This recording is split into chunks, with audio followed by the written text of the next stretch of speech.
নবী করিম সাল্লাল্লাহু আলাইহি ওয়াসাল্লামের একটি হাদিসের উপরে আমল করা আমাদের সকলের জন্য অত্যন্ত জরুরি। রাসূল সাল্লাল্লাহু আলাইহি ওয়াসাল্লাম বলেন, কাফা বিল মারই কাযিবান আই ইউহাদ্দিসা বিকুল্লি মা সামিআ।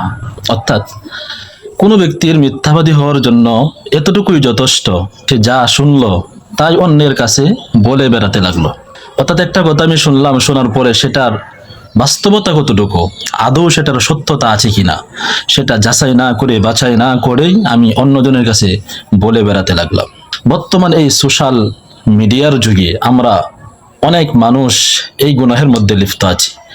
একটা সংবাদ শুনেছি, সেটা সত্য নাকি মিথ্যা সেটা যাচাই বাছাই করলাম না, সময়ও পেলাম না।